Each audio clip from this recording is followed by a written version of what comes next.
नमस्कार, आदाब। Fact news में आपका स्वागत। हम खड़े हैं देश के राष्ट्रपति भवन के सामने। जी हाँ, ये है राजपथ। इस राजपथ पर दोनों ओर 26 जनवरी को हज़ारों लाखों दर्शक खड़े रहते हैं। हमारे देश के राष्ट्रपति यहाँ से झंडारोहण करते हैं और कई झांकियाँ, पूरे देश के अलग अलग राज्यों की झांकियाँ, हमारी सेना की परेड इसी मैदान पर होती हैं। जी हाँ, आज लोकसभा चुनाव हो रहे हैं। पूरा देश लोकसभा चुनाव में व्यस्त है, ऐसा लगता है हमें टीवी डिबेट देखने के बाद।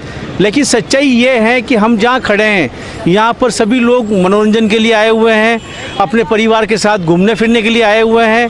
कहीं ऐसा महसूस नहीं हो रहा कोई बोर्ड, कोई होर्डिंग, कोई पोस्टर, किसी के गले में स्कार्फ या कहीं पर कोई चुनाव चिन्ह लगा हुआ हो या कोई चुनाव के बारे में बात भी कर रहे हो। लेकिन हम जैसे ही टीवी स्क्रीन के सामने जाते हैं हमें लगता है कि पूरा देश सिर्फ चुनाव में व्यस्त है, पूरा देश सिर्फ चुनाव की चिंता में है, पूरे देश को मोदी जी को जिता के लाने के तैयारी में हैं या राहुल जी के समर्थक हैं। ये सब कुछ जो है टीवी डिबेट में ही दिखाई देता है, टीवी स्क्रीन पर ही दिखाई देता है। कहाँ पर दंगे हो रहे हैं, कहाँ पर वोटों की गिनतियाँ हो रही हैं, कहाँ पर लिस्टों में नाम काटे जा रहे हैं, ये सारी चीज़ें आज सिर्फ टीवी तक सीमित हैं। हम जहाँ खड़े हैं इस इंडिया गेट के सामने, कहीं पर भी चुनाव की कोई बात नज़र नहीं आती। ना किसी आइसक्रीम के थैले में नजर आती, ना पानी की बोतल वाले के साथ, ना चाट पकौड़ी वाले के साथ। हमारा देश हमेशा की तरह शांति से चल रहा है। हमारा देश बिल्कुल रोज़मर्रा की ज़िंदगी जी रहा है। अगर कोई परेशान है तो हमारे टीवी चैनल्स परेशान है, टीवी चैनल पर आने वाले प्रवक्ता परेशान है पार्टियों के, और वही ऐसा बताते हैं जैसे पूरा देश चुनाव की ओर दौड़ रहा है, चुनाव की ओर भाग रहा है। कुछ लोग जो है देशद्रोहियों को बाहर निकालने में लगे हुए हैं, कुछ राष्ट्रभक्त बनने में लगे हुए हैं, कुछ देश की अखंडता को जगाने में लगे हुए हैं। लेकिन यहाँ आने के बाद ऐसा नहीं लगता कि कहीं पर किसी को ये एहसास भी है, अपनी रोज़मर्रा की ज़िंदगी जी रहे हैं। ये दिल्ली का इंडिया गेट है। यहाँ पर देश के सभी प्रदेशों से पर्यटक आते हैं।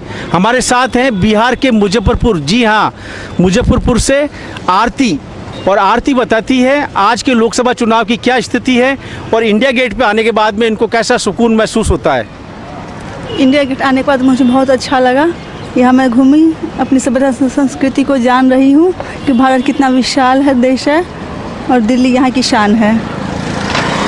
बहुत अच्छा लगा, बहुत अच्छा, बहुत सुकून से हवा लिए और हम मज़े से घूमे, ऐश किए बहुत अच्छे से, अपना सेल्फी भी लिए सब फैमिली के साथ में।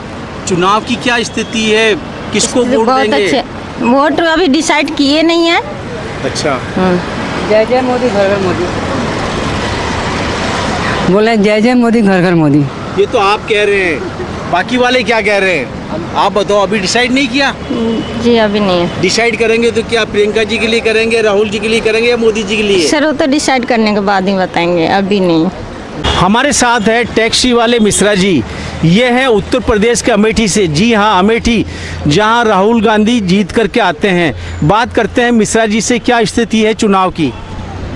सर, अमेठी में तो अब की बार राहुल जी को हारना है, क्योंकि 90% चांस ज़्यादातर है कि राहुल जी हारेंगे अमेठी से, क्योंकि पिछले 15 सालों से सांसद है अमेठी में।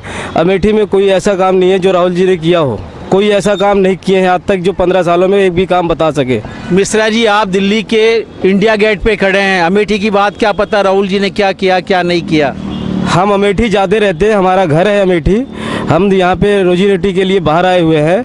अगर राहुल जी 15 सालों में कुछ एक भी प्रोजेक्ट या कोई भी चीज़ लगाए होते जिससे वहाँ की पब्लिक के लिए होता है कि हाँ राहुल जी ने कुछ किया है, इसीलिए अब कि राहुल जी को वहाँ से हारना है, 90% हारना है। सर हमने तो पहले मोदी को दिया था, बट मोदी से हमें अब मतलब उम्मीद नहीं रही कोई कि हमारे लिए उन्होंने कुछ किया नहीं, हमें ऐसा लगता है। तो हम चाहेंगे इस बारी कांग्रेस को दे।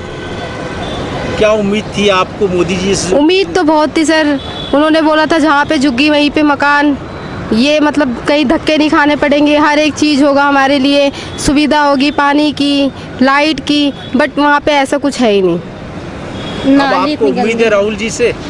हाँ जी, उम्मीद तो है, क्योंकि इससे पहले भी शीला दीक्षित थी, उन्होंने ऐसा किया था कि गरीबों को कोई दिक्कत नहीं हुई थी।